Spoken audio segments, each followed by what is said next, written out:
चलिए dear student, तो आज हम आपको ऑर्गेनिक का क्वेश्चन करवा रहे हैं और अभी 28 क्वेश्चन आपको ऑब्जेक्टिव कराएंगे और इनमें से एग्जाम में आना तय है। अगर आप एग्जाम में बिहार बोर्ड के एग्जाम में 28 नंबर चाहना चाहते हैं ऑब्जेक्टिव, यानी कि हूबहू आपको इससे आएगा, देखिएगा क्योंकि बहुत इंपॉर्टेंट है। और चलिए शुरुआत करते हैं जल्दी से। पहले आप देखिए यहाँ पर लिखा हुआ ऑर्गेनिक केमिस्ट्री चैप्टर 1 का हेलो एल्केन हेलो एरिन्स है और ये इसमें बेसिक टेस्ट है। और पहला क्वेश्चन आपके एग्जाम देखिए स्क्रीन पर आपको दिख रहा होगा, पहला क्वेश्चन आपके स्क्रीन पर दिख रहा होगा।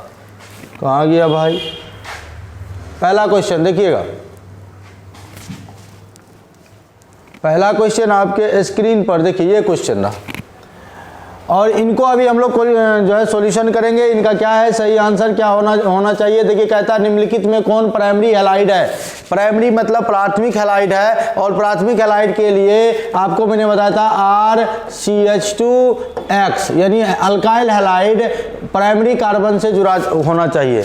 यानी ये जो कार्बन है ये अन्य एक अल्काइल ग्रुप से जुड़ा हुआ है, एक कार्बन ग्रुप से जुड़ा हुआ है, इसलिए इसको हम लोग बोलेंगे प्राइमरी। तो हमारे चलिए भाई क्या है सेकेंडरी ब्यूटाइल अल्कोहल नहीं, न्यू hexyl isopropyl alcohol, tertiary butyl. Primary halide का उदाहरण है आइसोप्रोपाइल, यानी ये होगा CH3 CH2 CH3, यहाँ से होगा आइडो, ये हमारा नहीं होगा, ये सेकेंडरी हो जाएगा, यानी कि ये दो कार्बन से जुड़ा हुआ है।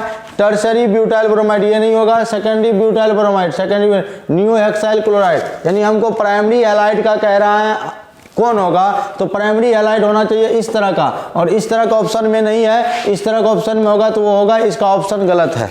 ठीक है, अगला क्वेश्चन है कि एल्कीन का सामान्य सूत्र होता है। एल्कीन कह दो है ना, CH कह दो ना और इसमें 2 जोड़ दो, इसमें यहाँ लगा दो, हो गया CnH2n+2। एल्कीन का CnH2n, एल्कीन का CnH2n+2, एल्कीन का CnH2n। तो यहाँ पूछा है एल्कीन का, सॉरी यहाँ पूछा था एल्कीन का, तो हो जाएगा CnH2n is the correct answer. फिर कहता है इथाइन में पाई बॉन्ड कितना है। इथाइन, इथ मतलब 2 कार्बन, आइन मतलब ट्रिपल बॉन्ड। अब इस कार्बन का बैलेंस ही पूरा करो, एक हाइड्रोजन यहाँ लगेगा, एक हाइड्रोजन यहाँ लगेगा। याद कीजिए मैंने आपको बताया था कि जहाँ डबल बॉन्ड होगा सिंगल बॉन्ड होगा तो सिग्मा बॉन्ड, जहाँ डबल बॉन्ड होगा 1 सिग्मा 1 पाई और जहाँ ट्रिपल बॉन्ड होगा 1 सिग्मा 2 पाई। तो बताइए इनमें पाई बॉन्ड कितना हो गया 2, यानी 2 पाई बॉन्ड होगा 1 सिग्मा बॉन्ड। हमको पूछ रहा है पाई बॉन्ड कितना होगा, तो आंसर क्या होगा 2। आंसर क्या होगा भैया 2। चलिए अब आगे बढ़ते हैं अगला क्वेश्चन की ओर, अगला क्वेश्चन की ओर बढ़े। अब आपके स्क्रीन पर देखिएगा अगला क्वेश्चन आ गया। 4 नंबर का क्वेश्चन कह रहा है, 4 नंबर का क्वेश्चन कह रहा है कि देखिएगा कि सामान्य सूत्र CnH2n+2 वाले यौगिक है एल्केन। एल्केन हमारा सही आंसर होगा क्योंकि CnH2n+2 किसका होता है, एल्केन का होता है। हीरे में कार्बन का प्रसंकरण sp3, अगर ग्रेफाइट आ जाता तो sp2 मारते। कार्बनिक यौगिक में तत्व उपस्थित होना चाहिए। जब आप कार्बनिक यौगिक के बारे में पढ़ रहे हो तो कार्बनिक यौगिक में कार्बन का होना जरूरी है, इसका सही आंसर हो जाएगा कार्बन। फिर कहता है श्रृंखलन गुण सबसे ज्यादा होता है, श्रृंखला बनाने वाला, सीरीज बनाने वाला है ना, सबसे ज्यादा होता है कार्बन में। सबसे ज्यादा जितने भी तत्व हैं सबसे ज्यादा श्रृंखलन गुण कार्बन में होता है, सबसे ज्यादा श्रृंखलन गुण किसमें होता है, कार्बन में। नेक्स्ट क्वेश्चन आपके स्क्रीन पर देखिए, अगला क्वेश्चन है कि एल्कीन निम्न में से कौन सी अभिक्रिया देती है। जो कि आपका एल्कीन है, एल्कीन निम्न में से कौन सी अभिक्रिया देती है, तो एल्कीन योगात्मक अभिक्रिया और प्रतिस्थापन अभिक्रिया दोनों अभिक्रिया देती है। तो हमारा सही आंसर हो जाएगा दोनों, बोथ। क्लियर। अगला क्वेश्चन है आपके स्क्रीन पर, ये देखिए ये बहुत अच्छा क्वेश्चन है, ये कई बार बिहार बोर्ड में पूछे गए क्वेश्चन है। कार्बन कार्बन एकल बंधन, यानी कार्बन कार्बन सिंगल बॉन्ड की लंबाई हम बताए थे 1.54 एंगस्ट्रम, 1.54 एंगस्ट्रम।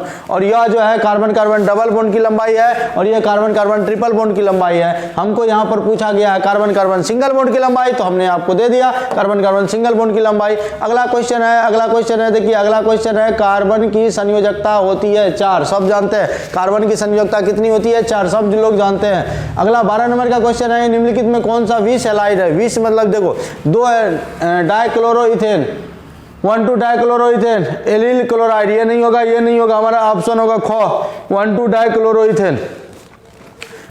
उसके बाद कहता है किस यौगिक का सामान्य नाम फॉस्जिन है? फॉस्जिन का फॉर्मूला बताइए, फॉस्जिन का फॉर्मूला बताइए मेरे भाई, COCl2 है ना, COCl2। तो ये हो जाएगा, ये गलत हो जाएगा, थायोनिल क्लोराइड गलत हो जाएगा, कार्बन डाइऑक्साइड और फॉस्फिन गलत हो जाएगा, तो सही आंसर हो जाएगा कार्बोनिल क्लोराइड। ये कार्बोनिल क्लोराइड है। फॉस्जिन, फॉस्जिन जहरीली गैस के नाम से जाना जाता है। फॉस्जिन को किस नाम से जाना जाता है? जहरीली गैस के नाम से जाना जाता है। फिर कहता है ग्रिग्नार्ड रिएजेंट यानी GR जो मैंने आपको बताया था बनाया जाता है। मैग्नीशियम हमने बताया था, जब अल्काइल हैलाइड की अभिक्रिया मैग्नीशियम के साथ शुष्क ईथर की उपस्थिति में कराते हैं, कौन ईथर? शुष्क ईथर की उपस्थिति में कराते हैं तो RMgX बनता है, अल्काइल मैग्नीशियम हैलाइड बनता है। इसी को हम लोग ग्रिग्नार्ड रिएजेंट बोलते हैं। तो मैग्नीशियम तथा एल्केन ये गलत हो जाएगा, मैग्नीशियम तथा एरोमेटिक हाइड्रोकार्बन ये भी गलत हो जाएगा, जिंक और अल्काइल हैलाइड गलत हो जाएगा, कहता मैग्नीशियम तथा अल्काइल हैलाइड बिल्कुल सही आंसर है हमारा। ग्रिग्नार्ड रिएजेंट होगा, मैग्नीशियम और अल्काइल हैलाइड की रिएक्शन कराते हैं तो ग्रिग्नार्ड रिएजेंट बनता है। अगले क्वेश्चन की ओर हम लोग बढ़ते हैं, जल्दी से चलिए। 14 नंबर हो गया, 14 क्वेश्चन और है, जल्दी से कर ले। हाँ, शुरू से अंत तक देखते रहिएगा, इससे क्वेश्चन आना है बिहार बोर्ड में। बिहार बोर्ड में क्वेश्चन आ रहा है इस बार, क्वेश्चन आउट है, क्वेश्चन आउट है। अल्काइल हैलाइड को अल्कोहल में परिवर्तित किया जाता है। अल्काइल हैलाइड मतलब क्या? RX। इसको बनाना किस में? अल्कोहल में, ROH में, अल्कोहल में। कई सारी विधियां हैं। पहला कहता निराकरण से, निराकरण तो नहीं होगा, योगशील अभिक्रिया से,